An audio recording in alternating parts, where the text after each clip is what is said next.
কিশোরী কিশোরী কিশোরী কিশোরী তোকে না পাইলে জানি না কি করি কিশোরী। আসসালামু আলাইকুম বন্ধুরা, সবাই কেমন আছেন? অবশ্যই ভালো আছেন, আল্লাহর রহমতে আপনাদের দোয়ায় আমিও খুব ভালো আছি। বন্ধুরা, আপনাদের শীত কেমন কাটতেছে? এবার কিন্তু অত বেশি শীত নাই, হালকা হালকা একটু করে শীত। এর মধ্যে কিন্তু আমরা শীতের পিঠাপুলি, রান্না বাড়ি, খাওয়া দাওয়া সব কিছু কমপ্লিট করতেছি। এবার কিন্তু আগের মতো সেই কুয়াশা নাই।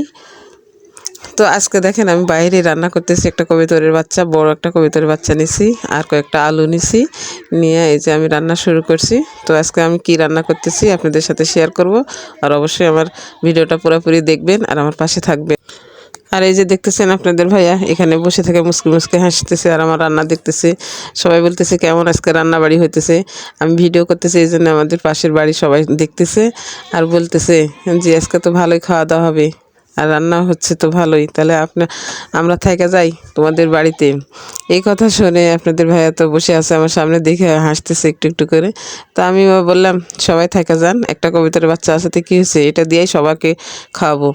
যেমন কথায় আছে, যদি মানুষের মন ভালো থাকে তাহলে একটা তিলই ভাগ করা যায় 7 ভাগে। আর যদি মন ভালো না থাকে, দেওয়ার ইচ্ছে না থাকে, তে যত বড় একটা গরু কাটা রান্না করেন, দেওয়ার মন না থাকলে দেওয়া যাবে না, কিন্তু কারো পাতে সমানভাবে দেওয়া যাবে না। আসলে দেওয়ার একটা মন থাকা লাগবে আর ইমান ভালো থাকা লাগবে। তো বন্ধুরা, আমি যে রান্না করতেছি অবশ্যই দেখেন। এই যে পেঁয়াজ মরিচ দিয়ে তো ভাজলাম, এখন হলো সব ধরনের মশলা দিয়ে দিব, মাংস মশলা সহ দিয়ে দিব, দিয়ে রান্না করব। তো দেখতে থাকেন। ঝাল, লবণ, হলুদ, তেল, পেঁয়াজ, রসুন, তারপরে গুঁড়া মশলা মাংসের, আবার জিরার গুঁড়া দিলাম, ধনিয়া গুঁড়া দিলাম, দিয়ে যে আরেকটু তেল দিলাম, দিয়ে নাড়াচাড়া করতেছি। হালকা একটু পানি দিয়ে দিব, দিয়ে মশলাটা কষায় নেব।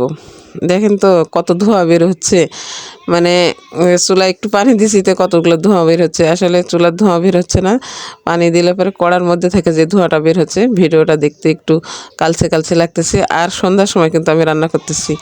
এই যে মাংসটা আমি দিয়ে দিলাম, মাংসটা একটু কষাবো, কষানোর পরে পরে আলুটা দিব, কারণ নতুন আলুটা আমি মাংসের সাথেই কষাবো, আলাদাভাবে ভেজে নিই না।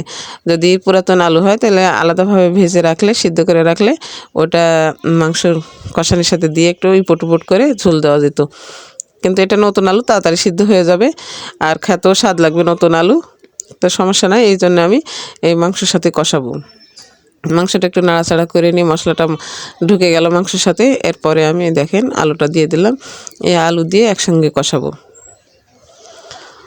আমার রান্না কেমন হলো না হলো অবশ্যই আপনারা কমেন্ট করে জানাবেন।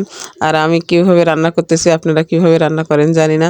তো আমার রান্না যদি কোনো ভুল ত্রুটি হয়ে থাকে অবশ্যই ক্ষমা করবেন আর বলবেন কমেন্ট করে যে কেমন হয়েছে।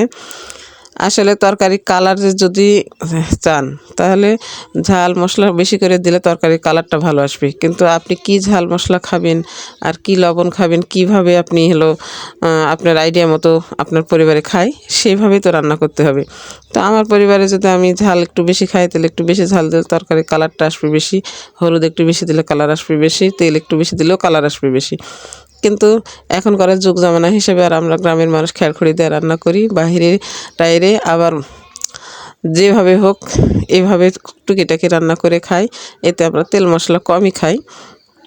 তারপর আজকে আমি তেল মরিচ আর মশলা সব কিছু পরিমাণে একটু একটু বেশি দিছি, যাতে কালারটা সুন্দর হয়, দেখতে খেতে ভালো লাগে। এখন দেখেন সন্ধ্যা লেগে গেছে, আমি সন্ধ্যার একটু আগেই রান্না করতে বসছি, যে সন্ধ্যা লেগে গেছে। তাই আপনাদের ভাইয়ের হাতে আমি একটা লাইট ধরা দিছিলাম, লাইট দিয়েও দেখলাম, দেখে আমি রান্না করলাম, যাতে ধোঁয়া বের হচ্ছে আর সন্ধ্যা সন্ধ্যা মনে হচ্ছে ভিডিওটা অন্ধকার অন্ধকার হচ্ছে, তাই এখানে লাইটটা দেখাছিলাম। এই যে এখন আমার রান্না কমপ্লিট, দেখেন কালার কেমন সুন্দর আসছে। আসলে মশলা বেশি দিলে কালার সুন্দর আসবে, দেখতে ভালো লাগবে, কিন্তু আপনার গ্যাস হবে, তাই এগুলো খাবার, এত তেল চর্বি খাবার ঠিক না। তো বন্ধুরা ভালো থাকবেন, সবাইকে ধন্যবাদ, আমার ভিডিওটা অবশ্যই দেখবেন।